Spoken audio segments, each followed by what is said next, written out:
지난주 또 1장 3절로 말씀을 나누다가 어둠에 대한 이야기를 하다가 마쳤는데요. 그래서 오늘은 둘째 날 6절부터 25절까지 긴 본문의 말씀이지만 본문을 다 읽지 않고 좀 말씀을 나눌 수 있는 시간을 조금 벌기 위해서 바로 말씀으로 여러분들과 나누도록 하겠습니다. 자, 전혀 틀이 없었던 곳에 또 아무것도 없었던 곳에 끝없는 어둠이 있는 바로 그곳에 하나님이 빛을 비추셨습니다. 빛이 있으라라고 하셔서 빛을 창조하셨다라는 단어가 아니었어요. 오르라는 단어였습니다. 그렇죠? 기억하시죠? 오르라고 하는 단어는 광명체가 아닙니다. 넷째 날 만드신 광명체가 아니라 하나님 자체, 존재, 생명력, 말씀 이렇게 로르라는 단어였죠. 그래서 요한복음 1장 1절 4절에 정확하게 우리 주님이 말씀을 해놓으셨죠. 태초에 말씀이 계시니라. 이 말씀이 하나님과 함께 계셨으니 이 말씀은 곧 하나님 자신이시다. 이 자신이신 그분 안에 있는 4절에 생명이 있었다. 바로 이 생명이 오르라고 하는 단어였습니다. 그러니까 모든 창조의 시작은 뭐로부터 시작된다는 거죠? 존재신 하나님으로부터 시작되는 거야 라고 분명하게 우리에게 선포해 주시는 거죠. 하나님이 시작하시고 하나님이 마치실 거예요. 그래서 요한계시록 22장 마지막 절에 가면 주 예수여 오시옵소서 라고 하는 주 예수로, 그것도 말씀으로 끝나는 거죠. 태초 말씀으로 시작해서 말씀으로 마치는 게 성경입니다. 이렇게 하나님이 시작하셨고 마치는 것도 내가 할 거야 라고 하는 선포가 창세기 1장 1절부터 3절까지의 말씀이었죠. 여러분, 지금 시대가 전기 안 들어가는 곳이 어디 있어요? 그렇죠? 물리적으로는 어둠 속에 살지 않아도 되는 이런 세상을 좀 살고 있잖아요. 그런데 우리가 세상을 좀 이렇게 눈을 좀 돌려보면 온통 뉴스거리에 온통 어둠, 그런 이야기뿐이 없죠. 정말 점점 짙어져 가고 있는 그런 혼돈과 공허의 모습들을 우리가 직접 피부로 맞닿고 있습니다. 그래서 그냥 세상만 나가면 우리 피부가 좀 검해지는 것 같아요. 그런 느낌을 그냥 받습니다. 그래도 교회 안에 들어오면 우리들이 표현하는 세상보다는 하나님 앞에 서 있는 정말 하나님의 빛으로 사는 사람들이라 그나마 교회 안에는 덜 상처받을 수 있지만 상처가 없다는 얘기는 아닙니다. 교회 안에도 상처가 있고 교회 안에도 다툼이 있을 수 있어요. 그렇지만 세상보다는 그래도 이 테두리 안에 있는 것이 안전하지 않을까? 그냥 한 발자국만 나가면 정말 말 그대로 지뢰밭 같은 그런 세상에 여러분들이 살고 있다는 사실입니다. 저는 이제 살 날이 얼마 안 남았어요. 여러분들보다는. 제가 빨리 죽겠다는 얘기는 아니고 주님이 부르실 때까지 살겠지만 하여튼 저는 그래도 꽤 많은 시간을 살았는데 여러분들 앞으로 제가 지금까지 살아온 만큼 또 살아내셔야 되는 시간들이 있잖아요. 그런데 이 시대에 여러분들에게 생명을 주셨다면 바로 오르라는 그 생명력을 가지고 충분히 하나님의 시작과 끝을 여러분의 인생을 통해서 나타내는 그런 인생으로 세워주시겠다는 선포이기도 합니다. 그렇게 3절이 바로 여러분들의 말씀이기를 축복합니다. 그래서 요한복음 12장 46절에 이 어두움 속에서 어떻게 살아야 될 거냐. 그냥 나가면 넘어질 거고 나가면 지뢰밭인데 밟으면 터지는데 나는 빛으로 세상에 만나니 무릇 나를 믿는 자로 어둠에 거하지 않게 하려 하겠다. 그 빛이신 존재신 생명이신 말씀을 정말 붙잡으면 어둠에 거해도 빛으로 빛나는 거예요. 이게 성경의 원리고 하나님의 원리입니다. 내 겉으로 보여지는 모습은 빛 같아 보이지 않아도 내 안에 말씀이 들어오고 말씀의 빛이 나를 지배하기 시작하면 다른 사람이 우리를 구별하게 보는 거예요. 우리가 구별해서 구별해지는 것이 아닙니다. 내 안에 계신 빛 때문에 세상이 우리를 구별해내는 거예요. 같이 있을 수 없도록 되죠. 빛을 바라보게 되는 거죠. 이렇게 1장 3절의 말씀, 하나님이 빛이 있으라 하시니 빛이 있었고 그 빛이 어둠을 구별하셨다. 어둠을 물리치셨다. 어두컴컴한 아무것도 없는 그 틀에 주님이 존재하기 시작하셨다 하고 둘째 날부터 이제 창조가 시작이 되는 겁니다. 6절 7절 우리 한번 같이 읽어보도록 하겠습니다. 본문을 안 읽었으니까요. 같이 읽겠습니다. 하나님이 이르시되 물 가운데에 궁창이 있어 물과 물로 나뉘라 하시고 하나님이 궁창을 만드사 궁창 아래의 물과 궁창 위의 물로 나누게 하시니 그대로 되니라. 아멘. 어둠의 빛을 비추시고 먼저는 물과 물을 나누셨다. 자, 여러분, 물과 물을 나누셨다. 우리는 창조 전의 일이니까 이게 어떤 현상이고 어떤 모습인지 실은 알 수 없어요.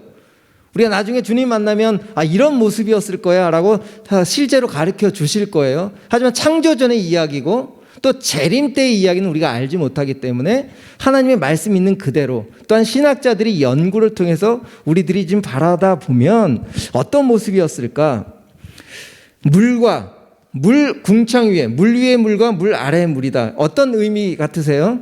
여러분들이 생각했을 때 물 위의 물, 우리가 창세기 7장 11절에 제가 그 근거를 한번 찾아봤는데 우리 같이 읽어보겠습니다. 창세기 7장 11절에서 12절입니다. 시작.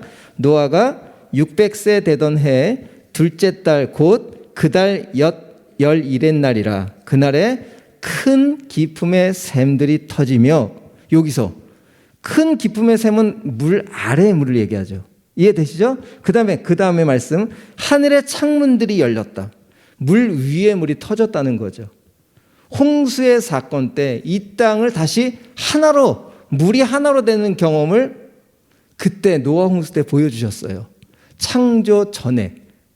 그렇죠? 이제는 좀 이해가 되시죠? 그래서 하늘을 중간으로 궁창이라는 공간을, 스페이스를 남겨두시고 물 위에 물, 아마도 구름보다도 많은, 수분보다도 많은 그 공중에 몰려있는 그 물을 이야기하겠죠. 그리고 물 아래의 물은 땅속에 지금까지 우리가 먹고 있고 또 그 물에서 바다로 갈라놓으신, 구별해 놓으신 그 물들을 이야기하고 있습니다. 그래서 노아 사건을 통해서 보면 창조 전의 모습들이 그렇게 보이는 거예요. 이렇게 물이 하나였었겠구나. 온 세상을 물로 하나로 덮을 수 있는 물 위의 물과 물 아래의 물은 원래 하나였구나. 지금 이해가 되십니까? 이제 이렇게 갈라놓으신 거예요. 그리고 중간에 궁창이라는 공간을 만드신 거죠. 자, 여러분, 궁창이라는 단어가 어떤 단어냐면 라키아라는 단어예요. 이제 이번 주에 또 한 가지 기억하십시다. 어제 여러분들이 수련회 시작하기 바로 직전에 그 낱말 퀴즈를 여러분들이 하셨는데 몇 가지 너무 잘 맞히더라고요. 자, 궁창이란 단어 시작. 띄워주세요. 제가 쓰라고 하지 않았나요? 안 했네요. 궁창이라는 단어는 라키아라는 단어입니다. 라키아, 머릿속에 기억하시고. 라키아라는 단어는 금속을 막 망치로 두들겨 패서 점점 넓혀놓은 그런 뜻이에요. 라키아. 그러니까 물과 물을 나누시고 그 안에 넓은 공간을 만들어 놓으셨다. 우리 눈에 보이는 이런 대기권 안에 있는 이런 모습들이겠죠. 자, 그러면 이 궁창 위의 물, 대기 중에 있는 수분과 지금 땅 속에 있는 물들을 가르시고 지금 우리 눈에 보이는 이 궁창을 만드셨는데, 여기서 이제 우리가 생각해 보자는 거죠. 하나님이 이 궁창을 만드실 때 공기를 같이 만드셨다는 거예요. 산소를. 우리가 지금 숨을 쉬고 있는 산소를 지금 막 하나님 만들어내고 계시는 게 아니라 창조 때 이미 모든 것을 다 만들어 놓으신 거죠.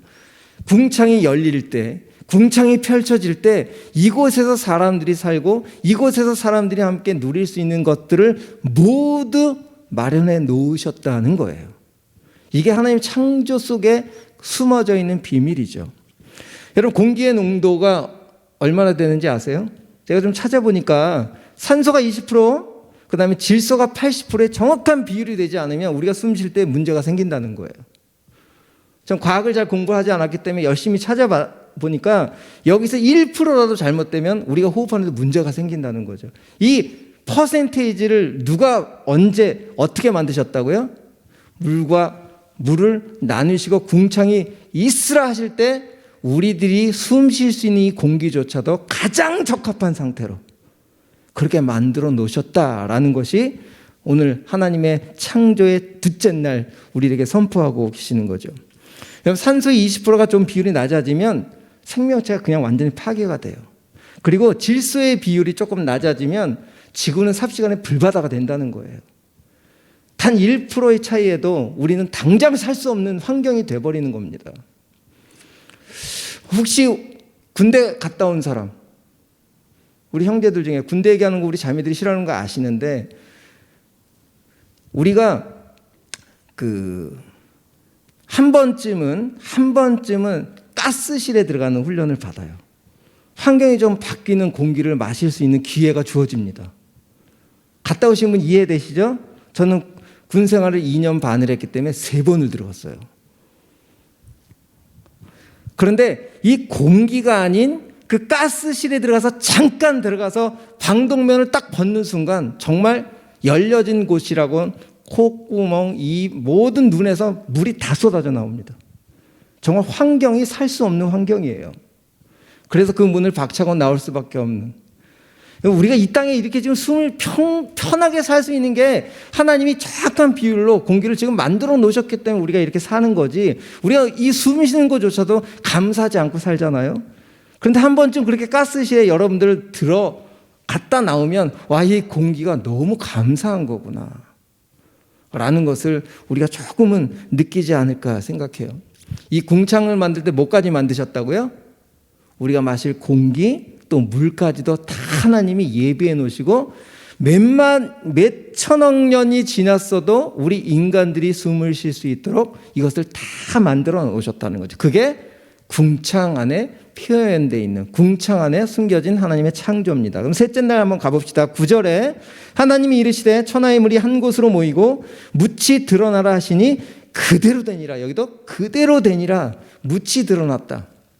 이제 땅이 생겼어요. 땅이, 묻이 마른 땅이 나타나기 시작했습니다. 바다와 땅의 경계를 세우시고, 여러분 이것도 제가 좀 찾아보니까 바다는 전체 지표면의 정확하게 70%가 차지를 해야 된다고 해요.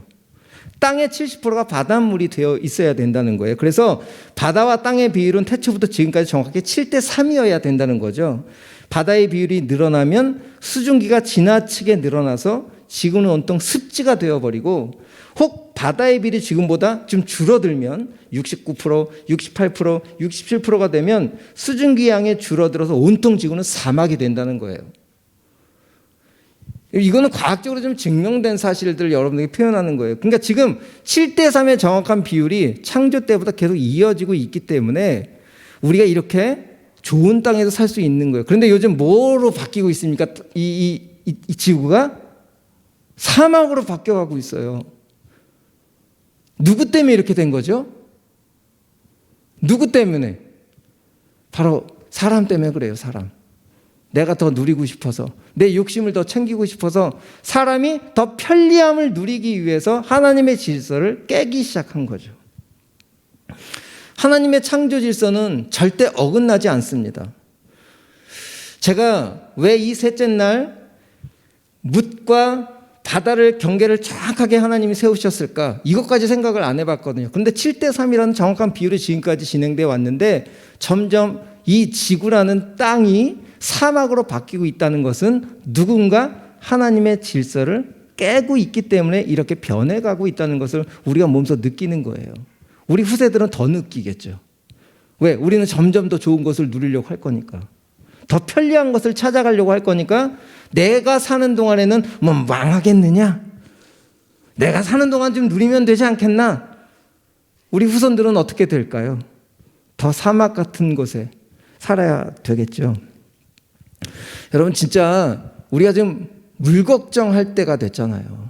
마시는 물조차 제대로 마실 수 없는 시대가 돼버렸어요. 이사야 43장 한번 말씀을 한번 볼까요? 이사야 43장 19절에서 20절에 보니까 보라 내가 새 일을 행하겠다. 이제 나타날 것이다. 너희가 그것을 알지 못하겠느냐? 반드시 내가 광야의 길을 사막에 강을 내리니 장차 들짐승 곧 승냥이와 타조도 나를 존경할 것은 내가 광야의 물을 사막의 강들을 내어 내 백성 내가 택한 자에게 마시게 할 것이다. 이사야 선지자를 통해서 이 말씀하신 이유가 뭘까요?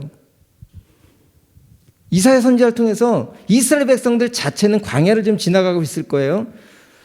그 광야 같은 시간들을 보내는 그 40년의 시간 동안 하나님은 줄이지 않게 하셨고 목마르지 않게 하셨어요. 바위라는 곳에서 터뜨려서 샘물을 내게끔 하시는 분이셨죠.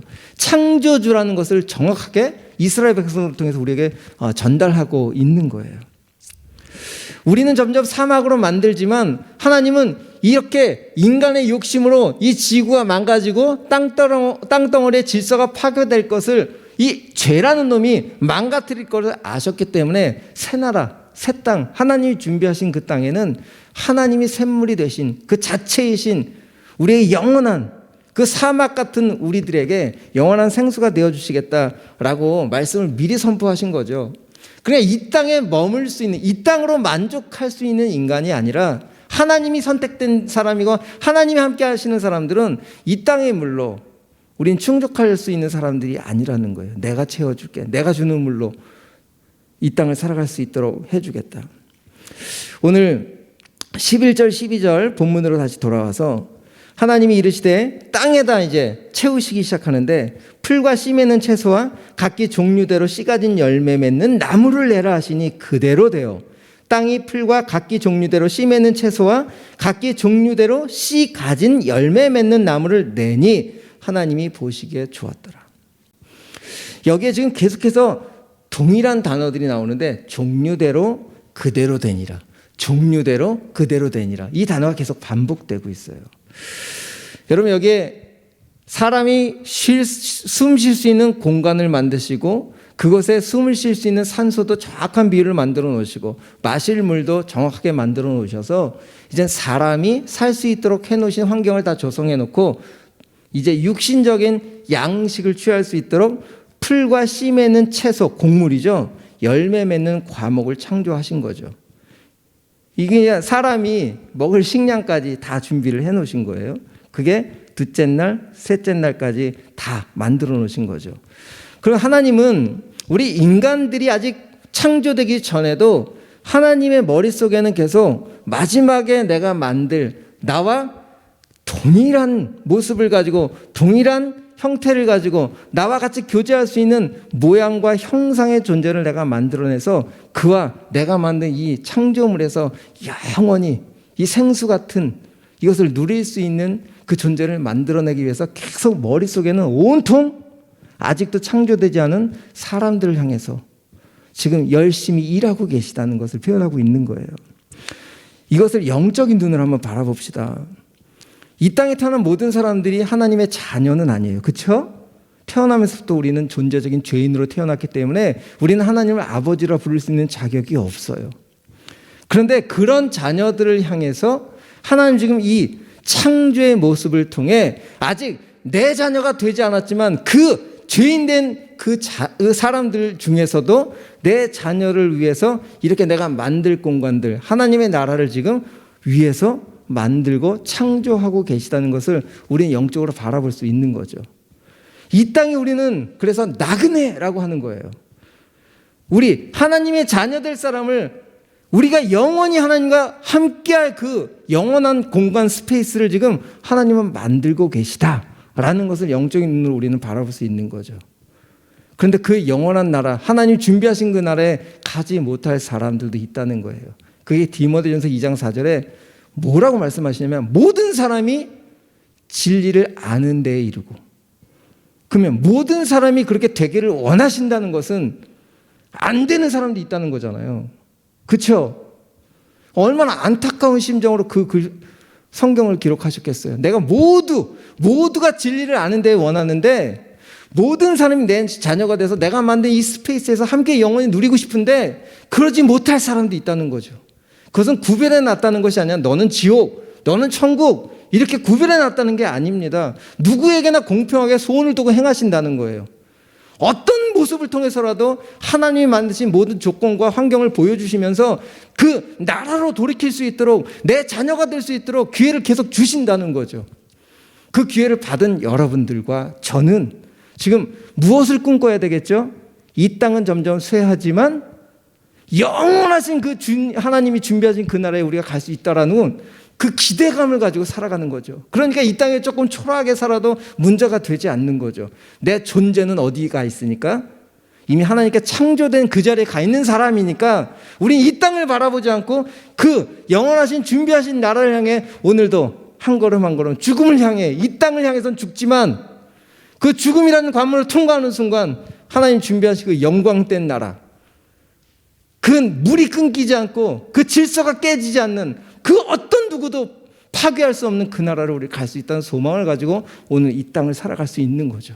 그게 우리가 그리스도인으로 살아갈 수 있는 힘입니다. 그 영원한 나라, 보이지 않는 나라를 보는 것이 믿음이고요. 영원한 그 나라, 내 눈에 보이지 않지만 나를 준비하고 계시는 그 하나님을 말씀을 통해서 믿어지는 것이 은혜인 거죠. 그래야 오늘을 살 수 있는 힘이 되지 않겠습니까? 이 육신은 썩어져 문드러질 거예요. 제가 한번 말씀드렸죠.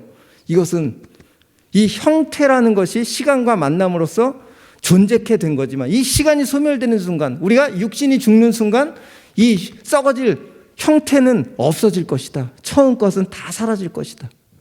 그리고 주님이 보여주신 그 새 몸을 우리에게 주어서 하나님이 지금 만들고 계시는 이 영원한 창조의 나라에서 우리를 영원히 함께 하시기 위한 오늘도 그 창조의 일을 최선을 다해서 하나님이 만들고 계시다라는 것을 오늘 둘째 날, 셋째 날을 통해서 우리에게 알려주시는 거죠. 그리고 제가 더 깊이 깨달은 게 16절입니다. 우리 다 같이 한번 읽어봅시다. 하나님이 두 큰 광명체를 만드사 큰 광명체로 낮을 주관하게 하시고 작은 광명체로 밤을 주관하게 하시며 또 별들을 만드셨다. 굳이 여기에 태양과 달이라는 표현을 하지 않으셨지만 우리가 눈으로 보여지는 큰 광명체는 태양이고 작은 광명체는 달이라고 생각하면 될 것 같아요. 근데 이걸 만드신 이유가 뭘까요? 하나님의 존재적인 빛도 있으신데 왜 굳이 우리 눈에 보이는 태양과 달을 만드셔서 별들을 만드셔서 우리들에게 보여주셨을까? 이것이 제가 정말 깨달은 것 중에 너무 귀하게 생각하는 것 중에 하나인 거죠. 분명히 태양과 달을 통해서 하루가 계산될 수 있어요. 그렇죠? 하루가 계산됩니다. 그리고 그것을 통해서 연이 계산될 거예요. 1년, 2년, 3년 주기적으로. 그 다음에 계절이 표시가 되는 거죠. 우리들이 살 수 있는 이 모양 저 모양의 계절을 표시할 수 있도록 광명체들을 허락하신 거죠. 그런데 중요한 것은 여기서 영적인 눈으로 하나님이 왜 우리 눈에 보이는 광명체를 보이게 해주셨을까? 햇빛을 바라보고 광합성, 무슨 작용이죠? 광합성 작용? 맞죠? 이것을 햇빛쬐라고 그 태양을 주셨을까요? 아니잖아요. 여러분, 창조 때 이 넷째 날 만들어진 이 태양, 넷째 날 만들어진 달은요, 그 창조 때부터 지금까지 한 번도 질서를 어긴 적이 없는 거예요. 지금 이해돼서 여러분들은 매일 그것을 바라보고 있지만 이 조금의 변형에 따라서 눈썹달이 되고 초승달이 되고 대보름이 되고 약간 달라진 달의 과정들을 보지만 그 과정들이 변하는 것이 아니라 동일한 달인데 이 하나님의 창조 질서가 계속 유지되고 있다는 것을 태양과 달을 통해서 우리에게 지금 보여주시는 거예요. 나 니네들 위해서 한 번도 쉬지 않고 일하고 있어. 저 솔직히 이게 깨달아지는데 소름 끼치더라고. 우리는 그냥 무심코 바라봤던 태양과 달인데 그것을 매일매일 우리가 보면서 와, 변하지 않으신 하나님. 우리 손에 닿지 않는 태양과 달은 인간이 어떻게 파괴할 수가 없어요. 내가 속해 있는 땅만 파괴할 수 있지 하나님의 창조 안에 있는 손에 닿지 않는 것들은 절대 파괴할 수 없어. 태양과 달은 그냥 창조 때부터 지금까지 한 번도 변하지 않고 계속 그 자리를 하나님의 명령대로 일하고 계시는 것을 우리 눈에 보여주시면서 시대 때마다 나 너희들에게 이 시대에도 똑같이 일하고 있어. 나 이 시대에도 너희들에게 동일하게 성실하게 내 일을 변함없이 수행하고 있어. 저만 소름 끼쳤나 봐요. 저는 이렇게 아무것도 아닌 현상 같아 보이지만 그것이 없어졌을 때 우리에게는 어떤 일들이 벌어질까요? 어느 날 태양이 없어져 버렸어. 하나님이 멈추셨어. 일단 세상은 끝나겠죠. 하나님이 멈춰지는 순간 이 지구는 끝나겠죠. 너무 우리가 자연스럽게 누리는 거지만 하나님의 명령과 질서 앞에서 경계를 세우신 그 경계 앞에서 우리 인간이 흐트러놓지 않았다면 우리는 그 창조 질서 내의 모든 것을 누릴 수 있는 사람들, 만물의 통치자, 만물의 대표로 우리를 세우셨다는 거죠. 히브리서 11장 3절 말씀 우리 다 같이 한번 읽어봅시다. 시작. 믿음으로 모든 세계가 하나님의 말씀으로 지어진 줄을 우리가 아나니 보이는 것은 나타난 것으로 말미암아 된 것이 아니다. 좀 어렵죠. 이것을 지금 쉽게 지금 제가 써놨는데, 보이는 것은 나타나는 것으로 말미암아 된 것이 아니다. 이것을 한번 우리가 새롭게 번역된 글씨로 한번 읽어보겠습니다. 시작. 우리 눈에 나타나는 형상과 현상은 보이지 않는 하나님의 뜻과 계획에 의해 계속 주어진 것이다. 이런 뜻인 거예요. 우리가 너무 평범하게 오늘 숨 쉬는 것, 코로나라는 바이러스가 와보니까 우리가 마스크를 벗고 편하게 쉬었던 그 산소가 얼마나 소중했는지를 알게 되는 거죠. 그렇죠? 우리가 이렇게 좀 답답해 봐야 된다니까요. 어느 날 검은 날들이 우리를 좀 지속하고 있어서 우리가 좀 햇빛을 좀 보고 싶은 지하에 좀 살다 보면 3층, 4층에 사는 것이 참 좋구나. 우리가 조금 불편하게 사는 것들 때문에 하나님의 일하심을 오히려 경험할 수 있는 것. 이것이 믿음이라는 거예요. 보이는 것, 눈에 나타나는 현상과 내 삶의 모습을 통해서 보이지 않는 하나님의 뜻과 계획을 발견하는 일이 바로 믿음이고 신앙이다. 이거 너무 중요한 얘기거든요. 다시 한번 얘기할게요. 우리가 혹 지하방에 살고 있어도, 혹 좀 불편하게 살고 있어도, 가진 돈이 없어도 그것 때문에 내게 나타나 있는 현상과 이런 형상 때문에 하나님 뜻을 발견하고 알 수만 있다면 그만큼 좋은 믿음의 통로가 될 수 없다는 사실인 거죠.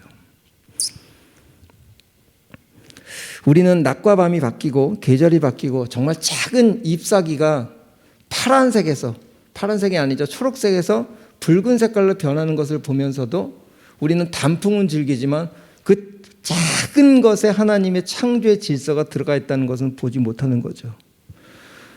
우리가 너무 관가하고 있는, 너무 일상적인 편하게 누리는 것들이 하나님의 명령과 질서 앞에 지금도 여전히 성실하게 일하고 계시다는 사실이 지금 우리들에게 계속 하나님은 말씀하고 계시다는 사실이에요.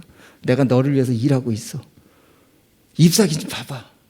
저 나무 좀 봐봐. 겨울에, 이 추운 겨울에 다 죽은 것 같은 저 거무죽죽한 나무가 봄만 되면 새순이 돋고 초록 색깔의 무성한 나무가 되는, 이 하나님의 창조 질서 속에 있는 이게 다 너를 위한 거야 라고 하는 것이 믿어지는 것이, 이것이 거듭남이며 믿음이며 감사겠죠. 근데 우리는 여러분에게 정말 도전하고 싶은 것은 우리가 일상으로 누리는 것들을 너무 감사하지 않는다는 사실인 거죠. 그래서 혹 이런 환경 속에 코로나라는 바이러스가 마스크를 쓰게 하고 편하게 찬양하고 편하게 대화하고 편하게 밥 먹고 싶어하는 우리 이 공동체를 자꾸만 와해되는 이런 현상을 통해서 정말 이 공기가 우리한테 너무 소중한 일들이었구나 라고 바라볼 수 있다면 지금 이 우리한테 답답함이 또 한 번 하나님의 일하심을 충분히 경험할 수 있는 그런 기회가 될 수 있다는 거죠. 이제 정리해 보겠습니다. 오늘 주제 말씀은 22절에서 23절이에요. 둘째 날부터 다섯째 날까지 이 만드신 과정들의 마지막 22절, 23절, 이거 꼭 중요하니까 같이 읽읍시다. 시작. 하나님이 그들에게, 여기서 그들은 누굴까요? 그들은 누굴까요? 생명체, 생물을 얘기해요. 아직 사람은 창조되지 않았으니까 동물들, 물고기, 새, 지금 나무들, 하나님의 생명으로 존재케 된 그들 하나님은 존재를 보는 거예요. 그들, 인격인, 그죠? 인격으로 지금 성경을 말씀하시죠? 나무도 하나님이 인격으로 보시는 거예요. 동물도 인격으로 보시는 거예요. 왜요? 창조물이니까. 근데 이 모든 창조물은 실제 정말 인격으로 만들, 나와 연합할 사람을 위한 존재일 뿐인 거예요. 이해하십니까? 그들도 하나님은 하나님의 창조물 질서 안에 있는 거지만 진짜 이 모든 존재케 하신 그들은 누구를 위해서 지금 만들고 계시다? 마지막에 만들 우리 인간을 위해서 다 만들고 계시고 존재케 하신 것이다. 근데 그들에게도 복을 줬다는 거예요.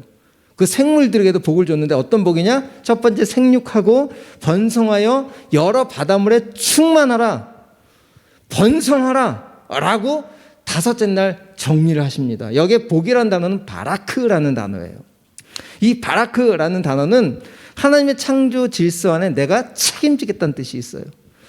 새를 부유케 하거나, 예를 들어서 새를 오래 살게 하거나, 이게 복이 아니죠. 새들한테 복이 뭘까요? 우리가 인간이 요구하는 잘 사는 것, 편리한 것, 좋은 것, 이런 게 복이 아니라고요. 지금 여기서 말하는 이 생물들에게, 존재케 하신 그들에게 주신 복, 바라크는 내가 책임질게, 이 뜻이 들어가 있는 거예요. 여러분, 그러면 새들이 부자 요구하지 않는 것처럼 이 새들과 물고기는요, 그냥 하나님의 질서 안에서 지금까지 계속 생육하고 번성하고 충만해져 가고 있어요. 왜요? 하나님 질서에 걔네들은 욕심이 없으니까. 생물들은 절대 욕심이 없습니다. 하나님 질서 안의 말씀대로 움직일 뿐이에요. 그러니까 그들은 하나님 질서 안에 그냥 있기만 하면 모든 게 다 풍성하고 이 말씀대로 이루어져 가고 있는 거예요. 근데 이것을 컨트롤하려고 하는 것이 누구예요? 인간이라는 겁니다. 인간. 저는 이제 다음 주에 가장 중요한 말씀, 하나님의 형상과 모양으로 하나님이 왜 인간을 마지막 날 만드셨지? 미리 조금 생각해 보면 여러분, 하나님이 인간을 마지막에 만든 것은 일꾼으로 미리 만들어서 같이 창조하시죠. 왜? 우리를 일꾼으로 삼기 위한 마음이 아니셨어요. 이 만든 모든 것들 같이 누리자, 나랑 같이 교제하자, 내가 너희들을 위해서 만든 이 모든 생물들은 질서대로 움직이고 있으니까 너는 거기서 그냥 누리기만 한데, 그게 안식이란 단어예요. 누리다. 근데 우리는 그 누림을 하나님 주신 그 통로, 질서, 경계 안에서 누리지 않고 그것을 벗어나려고 하는 게 죄라는 거죠. 우리를 조금 더 하나님처럼, 하나님만큼 더 누리고, 조금 더 누리고, 조금 더 많은 것을 가지고, 조금 더 내가 더 편리함을 추구하기 위해서 동생을 죽이질 않나? 이 죄라는 것은 하나님의 질서를 깨기 시작하는 것이 바로 죄라는 것이 2장부터 아주 처절하게 성경에서 기록하고 있는 거죠. 우리 마태복음 6장 26절에 예수님도 와서 이렇게 말씀하셨어요. 이 바라크라는 복을 이렇게 설명하셨어요. 공중의 새를 봐봐. 창조 때 만들었어. 이스라엘 백성들에게 와서 그러는 거예요. 지금 너희들 이 새를 너희들이 먹이고 있니? 하나님이 먹이고 있잖아. 창조 때 시작한 그 먹이, 창조 때 시작한 번성과 충만과 땅에 번성하라고 하는 그 명령 그대로 지금 이렇게 새들이 먹고 있지 않니? 또 창고에 모아들이지도 않고 그 모든 것들을 다 하나님이 기르시는데, 봐라, 이게 하나님의 창조의 질서야. 왜 너희들은 그 질서를 깨고 있니? 라고 말씀하시는 거예요. 여러분, 다음 주에 제가 자세하게 좀 살펴보겠지만, 모든 만물을 다스리도록 주신 그 권한, 자율성, 자유의지, 그것은 하나님의 인격처럼 우리를 높여주신 거잖아요. 그렇죠? 동물들에게는 그런 주권 안 주셨어요. 그런 권세 안 주셨어요. 그냥 하나님 질서 아래 움직이도록 해놓으신 것이 그들에게 주신 복이었어요.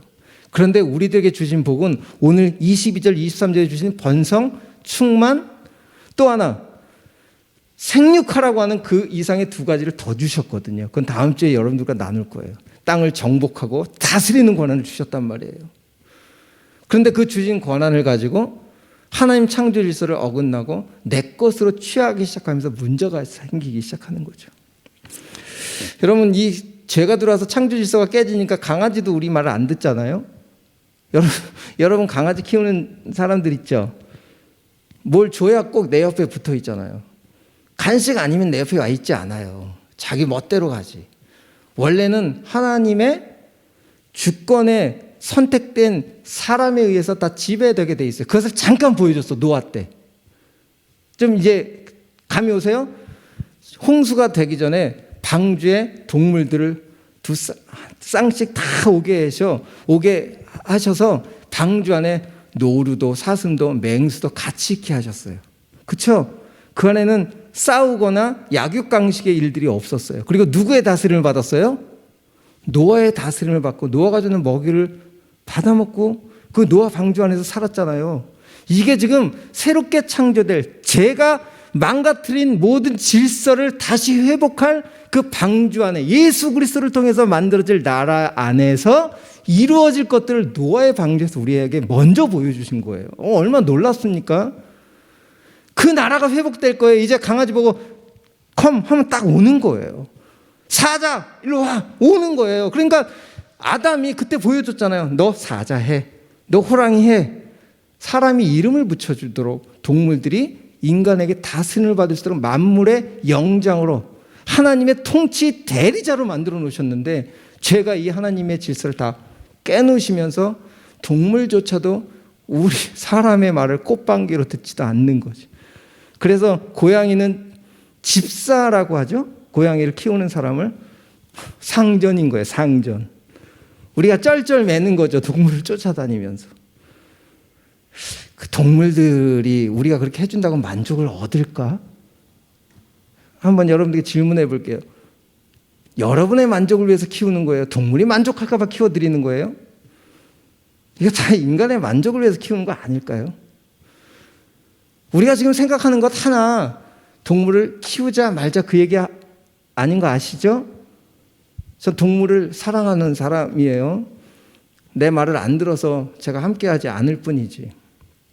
이렇게 하나님의 창조 질서 안에 이 둘째 날부터 다섯째 날까지 하나님의 이 질서는 우리 사람들을 향해서 주어진 모든 주권과 질서 안에 경계를 다 세워놓으시고 마지막 날 이제 사람을 만들려고 작정하시는 거죠. 이제 정리해 보겠습니다. 우리 찬양팀 준비해 주시고요. 마태복음 6장 30절 말씀 같이 읽겠습니다. 오늘 있다가 내일 아궁이에 던져지는 들풀도 하나님이 이렇게 입히시거든. 이거 믿으십니까? 안 믿어지죠. 근데 우리 주님이 그러는 거예요. 와서 정말 이 들의 풀 좀 봐봐. 너희들이 먹이는 게 아니잖아. 하나님의 창조 때 만든 질서대로 지금도 순환하고 있잖아. 이게 종류대로 르미 네후, 질서 안에 있는 받은 생명의 역사력이라는 거예요. 좀 이해되십니까? 둘째 날부터 넷째 날까지 창조된 이 모습, 다섯째 날까지 창조된 이 모습들이, 여러분 이제 우리는 생존을 위해서 이 땅을 사는 사람들이 아니라 형상의 자리로 회복해야 될 사람들인 거죠. 내 뱃속을 채우기 위해서 싸우는 시간들이 아니라, 지금 기도도 했지만 그 전쟁이 일어난 이유가 뭘까요? 욕심이잖아요. 더 갖고 싶어서. 주님이 이미 말씀하셨어요. 말세에 일어날 일들을. 곳곳에 기근이 일어날 것이고, 말도 안 되는 기후 징후가 일어날 것이고, 곳곳에 전쟁이 터질 것이고, 지금 이미 그런 현상들은 성경에 기록된 대로 여전히 지금 진행되고 있어요. 그런데 우리는 감각이 없는 거죠. 하늘을 보고 태양을 봐도 감각이 없듯이 성경이 말씀하시는데도 이 현상을 바라보면서 내 스스로가 존재에 대한 생각보다는 먹을 것 챙기려고 한다면 지금 우리는 정말 무감각하게 살고 있다는 사실인 거죠. 우리 전주 안디옥교회 오늘 예배드리는 우리들만이라도 세상의 기준과 모든 결정에 대한 어떤 99%는 그렇게 흘러갈지라도 우리만큼은 우리의 배를 채우기 위해서 사는 사람들이 아니라 하나님의 형상인 그 나라를 꿈꾸는 사람들로 오늘 결단하고 살아야 되지 않을까요? 이게 하나님이 오늘 저를 통해서 여러분들에게 하고 싶어하는 말씀인 것 같아요. 하나님이 하나님의 형상인 것을 증명하는 자리에는 내가 채우시겠다는 거예요. 내가 먹이시겠다는 거예요. 그게 들풀을 보고 깨달으라는 거예요. 나무를 보고 깨달으라는 거예요. 내가 쟤네들 지금까지 함께하고 있잖아. 사람이 잘라내지 않으면 그냥 그 풀과 나무는 계속 가는 거예요. 근데 인간들이 다 잘라버리는 거지. 죽여버리는 거죠. 우리가 그런 현상들을 바라면서 뭐를 바라보자고요? 내 배를 채우고 세상 사람들과 똑같이 사는 사람이 아니라 나를 다시 그 나라, 그 땅을 꿈꾸면서 나를 존재로 하나님의 형상으로 회복시킬 것에 대한 기대를 가지고 하나님 오늘 우리에게 말씀하신다라고 저는 저는 믿습니다. 우리 찬양하겠습니다. 크신 내 주님이란 찬양인데요. 오늘 둘째 날부터 다섯째 날까지 창조를 좀 생각하시면서 이 찬양, 크신 내 주님, 정말 크신 내 주님, 우리의 그 수많은 범죄 앞에서도 하나님의 창조 질서는 여전히 성실하게 운행하고 있다 보여주시는 거예요. 나 계속해서 일하고 있어. 너희들을 위한 하나님이야. 그래서 이 제목이 Our God이에요. 우리의 하나님, 크신 우리의 하나님.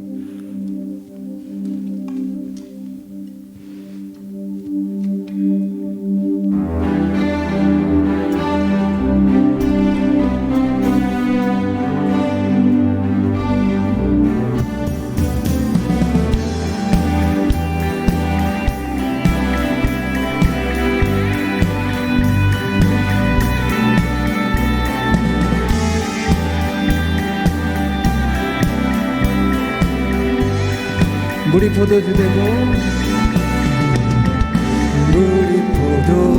되고 눈먼 자 눈을 뜨네. 주밖에 없네. 주밖에. 어둠을 비추시며 우리를 일으키네. 주밖에 없네. 주밖에. 크신 내 주님, 강하신 주님, 그 어느 누구보다 더 높은 주는 치료자, 크고 놀라운 주님.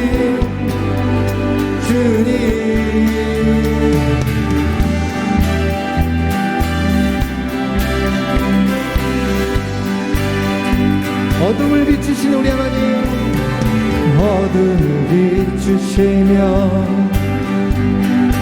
우리를 일으키네. 주밖에 없네. 주밖에. 크신 내 주님, 크신 내 주님, 강하신 주님, 그 어느 누구보다 더 높은 주는 치료자, 크고 놀라운 주님. 크신 내 주님, 크신 내 주님, 강하신 주님, 그 어느 누구보다 더 높은 주는 치료자, 크고 놀라운 주님.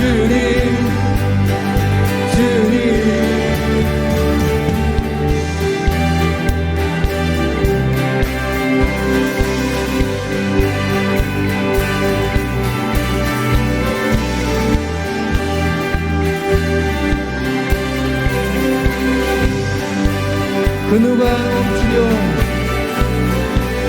그 누가 멈추리요. 주가 함께 하시면 그 누가 대적하리. 주 함께 하시면 그 누가 멈추리요. 주가 함께 하시면 그 누가 대적하리. 주 함께 하시면.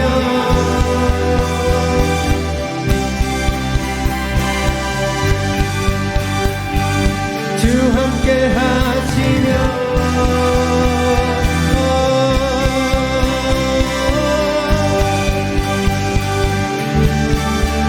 크신 내 주님, 강하신 주님, 그 어느 누구보다 더 높은 주는 치료자, 크고 놀라운 주님. 우리 다시 한번 선포합시다. 크신 내 주님, 크신 내 주님, 강하신 주님, 그 어느 누구보다 더 높은 주는 치료자, 크고 놀라운 주님. 그 누가 멈추려, 그 누가 멈추리요. 주가 함께 하시면 그 누가 대적하리.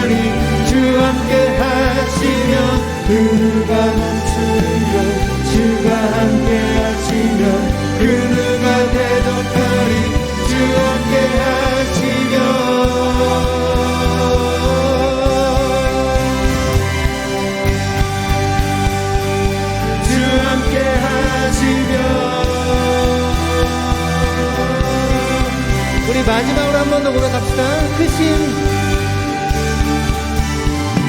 크신 내 주님, 강하신 주님, 그 어느 누구보다 더 높은 주는 치료자, 크고 놀라운 주님. 주님, 우리 한 번만 더 목소리로. 크신 내 주님, 강하신 주님, 그 어느 누구보다 더 높은 주는 치료자, 크고 놀라운 주님.